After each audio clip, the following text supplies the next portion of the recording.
Okay, now I want to talk about barriers to trade. There are several ways a country can create barriers to trade. So create a barrier so another country cannot export to that country. And one barrier is a tariff. A tariff is a tax on imports.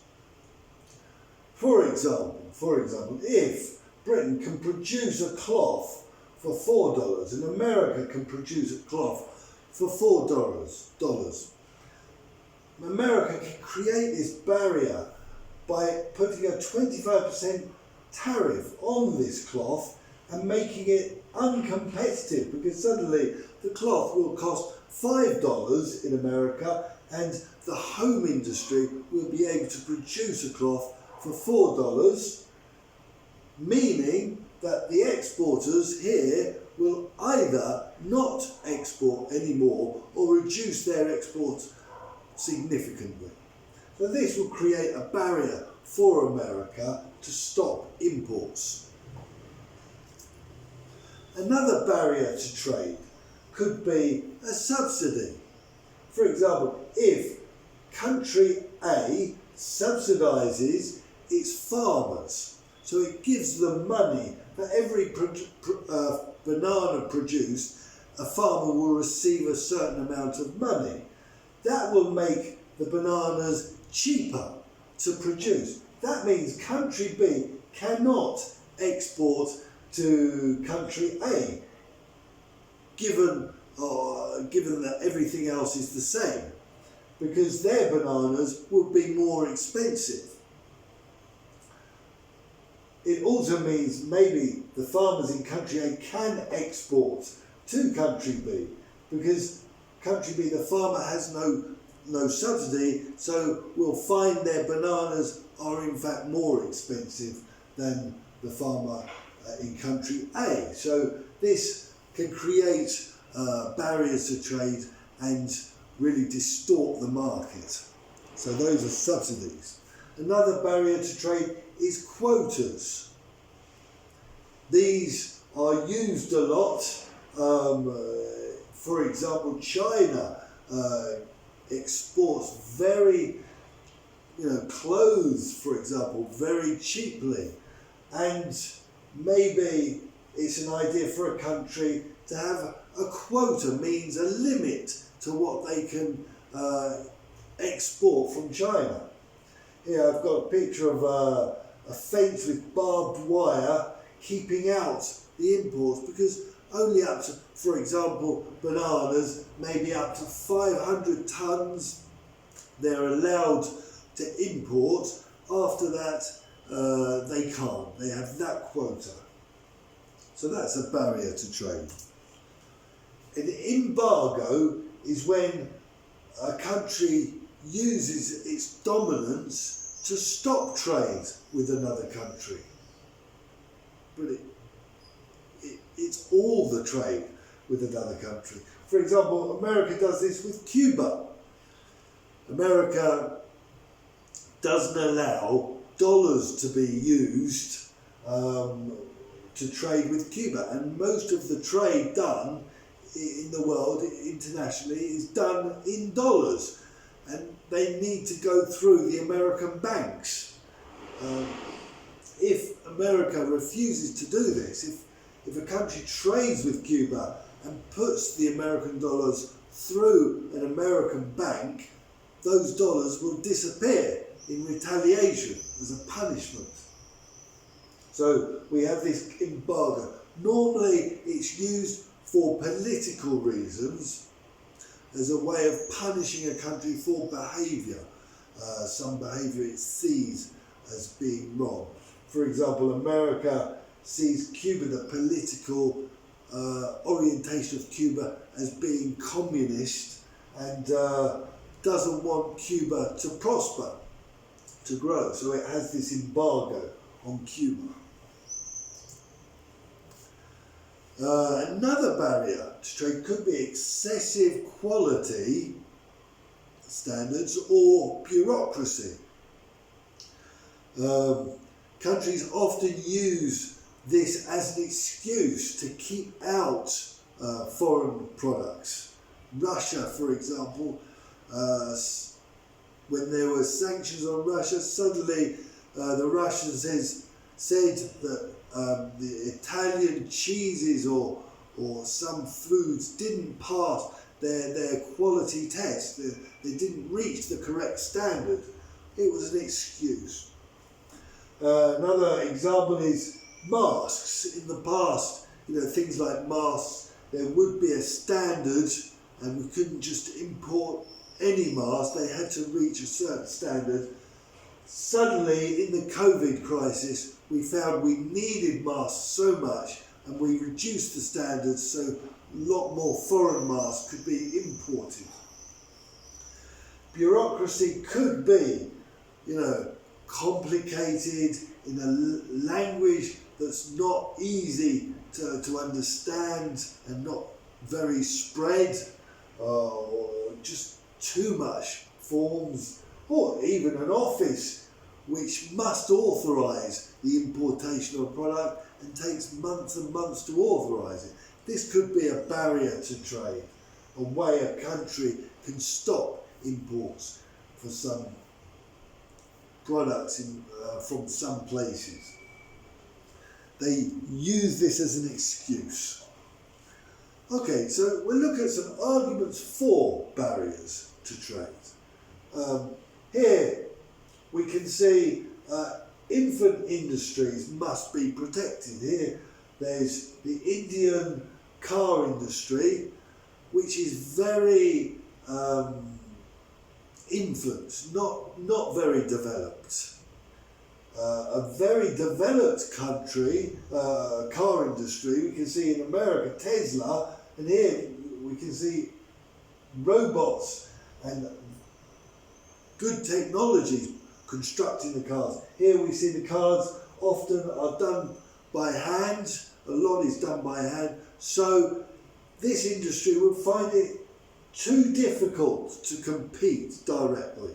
And to protect the growth of this industry, it may be a good idea for a government to have some barriers to trade. Otherwise, your infant industries would just be stopped, would just die. Whereas you do want them to grow and to become developed like this. And a good example is Mexico. Early on, Mexico had an infant car industry that would find it difficult to compete with America, so they protected it. And now many American car manufacturers are producing in Mexico, so things have changed a little bit. Mexico has learnt the competencies to build a car efficiently and effectively using good technologies. Another reason to protect, reason for trade barriers is to protect strategic industries. Here we can see Turin many years ago in the 60s, and Turin depended heavily on Fiat for employment and for its economic growth. So it needed to protect this industry from competition. Maybe some competition would be much more competitive and much more developed and would destroy Italian jobs and the Italian economy.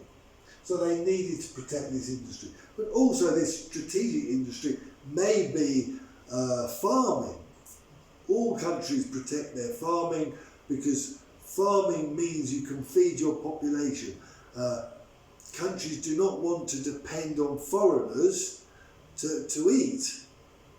An example of depending too much on foreigners, where foreigners can use that against you, is Russia with gas. Russia uses the trade of gas to control many smaller countries in Europe, like, the old Eastern European countries. And that's not for economic reasons, but for political reasons. An example, Russia tried to control Ukraine a lot using gas and using the stopping of gas supplies to Ukraine as a punishment. So you need to protect your strategic industry. Arguments for trade barriers also could be to limit over specialisation. So we can say yes, Fiat dominated Turing in the past, but that wasn't necessarily a good thing because Turing's destiny was very linked to the car industry destiny, and when the car industry had problems, went down, Turing went down. So they wanted to develop other industries like tourism, like the food industry. Here we've got a shop selling Ferrero, and the only way to do that would be to protect them early on. And in that way, there would be less risk of crisis in Turing, because if the car industry was in crisis, we still had other competencies we can offer the world. So, okay. Another argument for trade barriers is to respond to trade barriers. America has trade barriers against China at the moment, and China has responded because, you know, if China didn't respond, it would send a message to the world that it was okay to have barriers, and there was no consequences. So China has responded, and that was its reason for trade barriers, to show that there are consequences to negative actions against the Chinese economy. And the reason the Americans had trade barriers on China was because of the trade imbalance. So an argument for trade barriers is to correct a trade imbalance. Here we can see the trade between China and Russia. Here the top, the dark area, is the importation of Chinese products to America, which is 345 billion, whereas the exportation from America is only 106 billion. So there was this big imbalance, which means that a lot of jobs are lost. China is producing a lot and America is not. And that also means a lot of wealth is going towards China. All those resources are going towards China, and China can spend it on investing in industry, on social projects, etc. So America originally wanted these trade barriers to correct this imbalance. So arguments against trade barriers. One reason not to have trade barriers is they restrict consumer choice.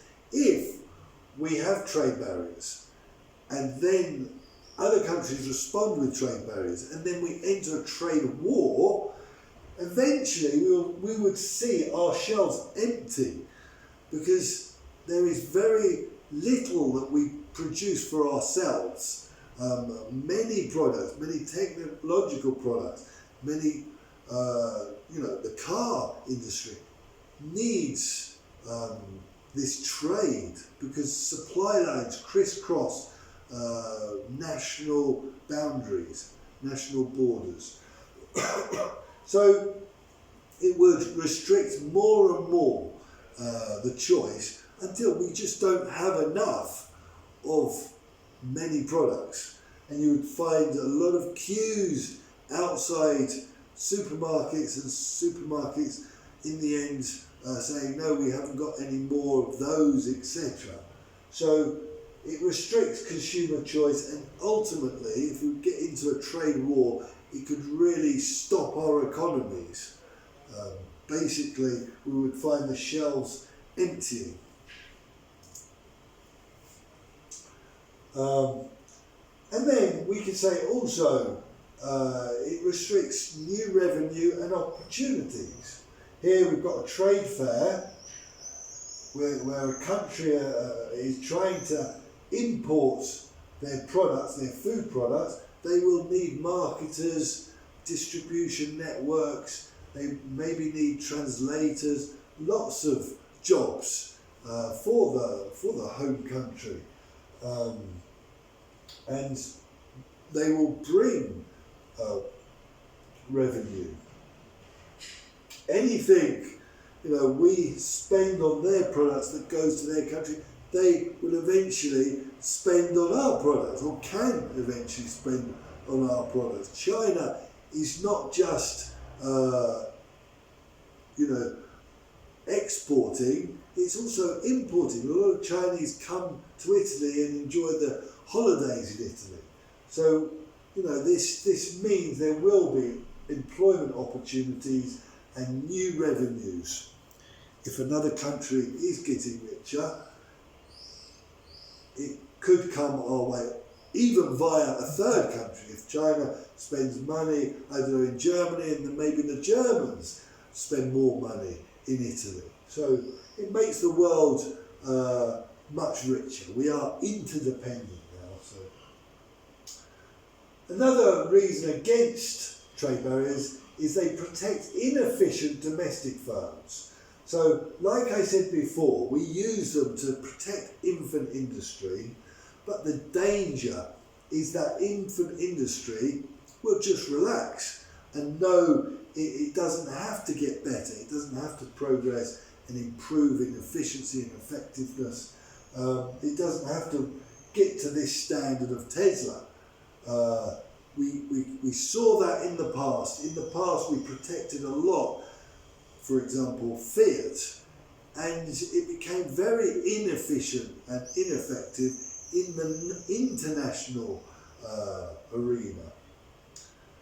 And what you found was Italians, in the end, were driving cars that were more expensive and lower standard than other countries.